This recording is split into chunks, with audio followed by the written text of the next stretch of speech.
Oh, well, hello there. It's How are we? Thursday. It's 5 o'clock and it is 5 in midfield, and we're back again for another round of our top fives. I'm joined this week again by Dylan, who's substituting really well for the partly injured Gav Mac. How you doing, Dylan? I'm good. How are you, Steve?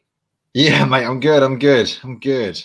So before we get into our top fives, obviously we've got to do our housekeeping in order because we've always got to make sure we get that right. So download Soccer Manager 2021, available obviously from the Google Play Store and from the App Store. Brilliant soccer management game. Get on it, have fun, enjoy it. It's one of the best out there. And you can catch us absolutely whenever you want because we're on Twitter, we're on YouTube, we're on Spotify, we're on Facebook. You can get us on a podcast. You can join us live on the stream right now on Facebook. And we are always the same. We are two up top football. And did you know, if you tap two up top into football, we come up first. Number one. Always number one. That's how I like to roll. So let's get straight into it then, Dylan. Top fives for today. And we are talking about what a waste of talent. Yeah. So we're talking about young or old players that had huge amount of hype to them and squandered it. Yeah. So let's kick off. I think you should go first on this one, Dylan. So okay, we'll kick you off. My number 5 is the next David Beckham. David Bentley. David Bentley. What can you say about David Bentley? David Bentley for one was meant to be the next David Beckham, right? And literally, once he got the money, he was getting Bentleys. He was more bothered about money than he was the game. And the guy ended up retiring at 29 because by the end, no one wanted him because he wasn't bothering. Like, the talent he had, I think he scored some world-class goals. I think it was against Arsenal when he scored from the halfway line. Yeah, little tap up onto his knee and then the volley playing for Spurs. But that was pretty much his highlight, wasn't he? He had a great season leading up to the transfer over to Spurs. He was playing for Blackburn. Did really well. Class.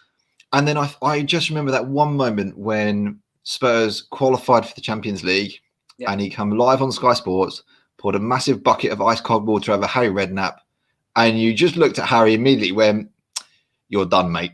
Yeah. And everything went wrong for him after that. Yeah. So, I agree with you. Massive waste of talent. Who's your number 4? My number 4 is the next Messi. Bojan. Kirkham, I think his second name is. But do you know the saying? Can he do a cold night in Stoke? Never the next Messi couldn't. You know, this guy, he was meant to be up there. He was a little bit younger and he was meant to be better than him. When he was coming through, people were like, yeah, you think Messi's good? Bojan's better. And honestly, like a lot of the players who come through Barcelona never lived up to the hype. Very true. And where is he playing now? Is he over in the MLS, isn't he? I think probably, mate. Yeah, getting that coin. But there's another player who could have been in there who's playing in the MLS now, and could have been Carlos Vela. He was 6 for me. Wow, it's pretty shocking. I mean, it's a cold night in Stoke, and he ended up playing for Stoke, and now he's over in the MLS. Yeah. So that's pretty rough on his part. Number 3. Number 3 has got to be Quaresma. Quaresma, Jesus Christ, this was like he was better than Ronaldo. If he put the work in like Ronaldo did, he could arguably be better than Ronaldo and Messi. But as we said before, he didn't put the work in. He just liked partying. From the looks of it, I think he just liked partying. He was a bit of a he wanted to be a bit of a thug on the pitch. That's what he was like. But nah, he could have been. He could have been the best. I think he's had probably the best part of his career has been the later stages of his career. You know, he's always had issues with his discipline. He's playing in leagues that are like, he's playing in the Turkish league and he's turned up in the Turkish league. Quite a lot of players have gone to the Turkish league and turned it up. You know what I mean? Like who've been in the Premier League and not done anything. So I like him at Porto. His early days at Porto were class, but apart from that, nah. In my eyes, no. His hype was just so big. Number two, I've gone for Ben Arthur. Now this guy was, as I just said, charisma was better than Ronaldo, but never put the work in. This guy was like Messi. If he would have put the work in and continued, he was technically one of the best players that we've ever seen in the Premier League, technically. But I remember watching him for Newcastle and thinking, what an absolute player. Do you remember that time when he takes on 6 players, runs straight through the middle, Yeah. takes on 6 players and just slots it in? Yeah, and vividly. Like, this guy is class. He had everything. He was quick, skillful, finesse, like an eye for creativity that you just cannot coach. What I do like about him, though, what a player, is the fact that when he fell off, he came back and then got a move to PSG. But again, it was just like the old Hassan Ben Arfa. We're getting can't be bothered. Laziness. That's all Ben Arfa was. Laziness. Couldn't be asked, but couldn't be bothered putting the work in. Yep. Okay, so we've had some big ones. So who's been your number one? Who's the biggest waste of talent? Well, let's put it this way: his signature's just about there. Oh, should have so been it must... the next R9. That man. Adriano, the Empire. He was unreal for a small little period. He was as I said before, he was meant to be the next R9. There was a time when Brazil only needed a striker. That's all they needed, and because this guy fell off, I think there was a few personal reasons in there. I don't think it was all just him. I think there was a few personal reasons in the reason why he has fell off so much. But, yeah, as I said, Brazil needed a striker. They had Fred and Wagner's Love. He was so highly thought of, and he just went off the map. He was a beast. Like he was, 2006, 2007, around them same times, fell off. By 2010, he wasn't there. He'd gone. Yeah. Shot power 99, 100%, Gav. If you ever play pro evaluation soccer, this guy, 06, long shots, boom. He was an absolute beast. I can remember watching some of the games that he played for Inter Milan, and forget just the power that he could generate off his boot. Yeah. He was strong. He was athletic. He had a degree of finesse about him as well. Actually, yeah, he had pretty much everything. If he could just get his head straight and keep his career and his personal life on the straight and narrow, he would have been, without a doubt, one of the world's top players. You'd have been talking about him as a Ballon d'Or nominee at the very least. Well, I think at that time he was actually like in quite close to getting the Ballon d'Or at one point. Like, that's what I'm saying. Like, yeah, when he was young. Yeah. When he was at Inter Milan, he was turning players. Just honestly, if you don't know who Adriano is, just go and search it, because honestly, yeah, he was a player. Yeah, I think that's a tough list to follow, mate. I don't know how I'm going to follow that, really, but I'm going to try. Yeah, and we've mentioned a few big names, so I'm going to throw out one that was billed as the next Zinedine Zidane, and it was this man, Adel Taarabt. Now, come over into the English Premier League. Didn't really do a lot. First, actually Spurs. No, he came over to Spurs first. Yeah.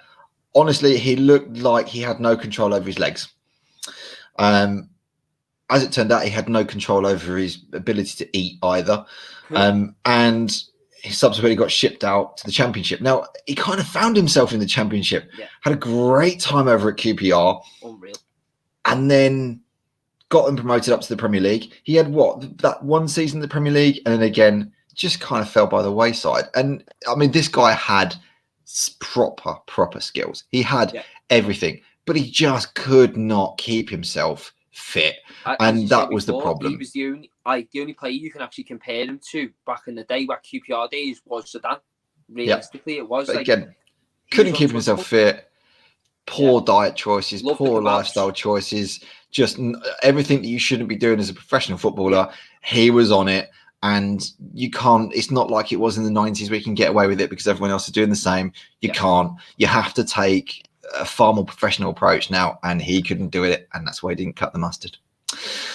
My number 4, a big name that everyone knows, and it was this man, Paul Gascoigne. Completely agree. I feel sorry for Paul Gascoigne. We're talking about a player that scored that iconic goal at Euro 96 against Scotland. That's probably still one of the best goals I've ever seen in a Euro tournament. Yeah. I mean, if you've not seen it, if you're too young, go on YouTube. Paul Gascoigne versus Scotland, Euro 96. That goal is immense. However, you're talking about a player that every time he got injured had massive issues with mental health, huge problems with alcohol and drinking sessions, hence the old dentist chair celebration back in Euro 96. A player that was worth £5.5 million back in 1992 and he went over to Lazio. I think it was a British record transfer at the time. Yep. He was that good. And he left Lazio and ended up in the Scottish Premier League, which, okay, it's not that bad. But when you were that good, it's poor. He should have been one of the world's top players, not just England's best midfielder. He should have been one of the world's best midfielders because he had everything, but he could not keep himself away from the kebabs, away from the alcohol. And since then, his life has just gone from one problem to another one. If he would have kept himself fit, Steve, you know what you're saying there, if he keeps himself fit, he's getting put in the same category as Johan Cruyff, Zinedine Zidane. You know, he's getting put in that category, but in my eyes, he's not in that category. Nowhere near. No, because he couldn't keep himself in the straight and narrow. I mean, we're talking about a player that has been jailed, sectioned, beating up his wife. I mean, I think he's had everything, mate. Like the newspapers. He just couldn't cope. On him, so. He just couldn't cope, and I do feel for him because football was his therapy, and as soon as that was taken away, he just fell apart. But that's the sad story of Paul Gascoigne. So that's my number 4. Number 3, and I went for this man over at Manchester City, Michael Johnson.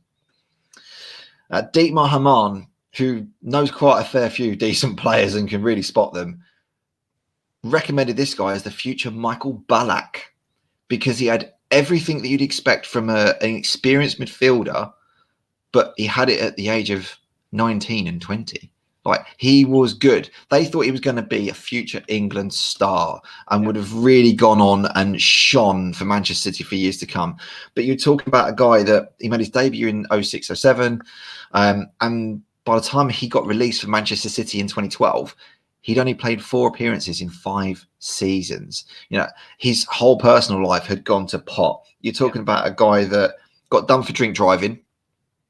While he was still serving bail for drink driving, he crashed his car again. And then literally within months of that, he got done again for drink driving when he crashed his car into his girlfriend's house. So the guy has just had a horrendous time. And again, he spent a vast majority of time at Manchester City, checked into the private clinic. He's really struggled and just struggled horrifically with mental health problems. I think he's actually started up his own company he's either doing lettings or estate agencies now. Yeah, he has. He seems. I was say that. Like, that's what he's doing. He's doing like what Robbie Fowler's done. Yeah. So good on him. And honestly, Michael, if you're watching or listening in, please, we wish you all the best and good luck, mate. I hope you stay safe and healthy. So that brings me on to my number 2. And I'm with you. I went for Ricardo Quaresma. For much the same reasons, like lauded as being a mercurial talent, someone that had everything, but just had a horrendous attitude, poor discipline, poor tactical discipline, and just let what could have been a beautiful career really just be quite mediocre.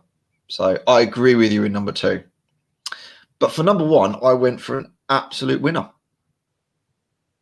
And it was this man, Ravel Morrison. What has happened to Ravel? Well, Alex Ferguson, I think he's the best youth player he's ever seen in his life. So, yeah, when Alex Ferguson picks up the phone to, I think it was Sam Allardyce at the time, and says, if you can sort this lad out, you have got a worldie on your hands. And even Big Sam couldn't sort him out. Yeah. And then he goes, just starts to snowball clubs. And he's never got it right. His off-field issues have been they've been horrendous. He just can't control himself. Yeah. And that's always been the problem with Ravel Morrison. At the time when they were coming through the Manchester United youth system, he was leagues above Pogba.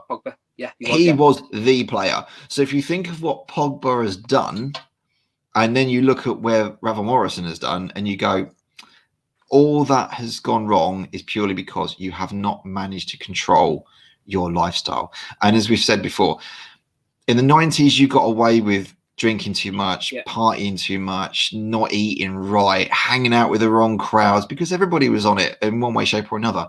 Yeah. Now you can't. The game is at such an elite level, you cannot get away with that.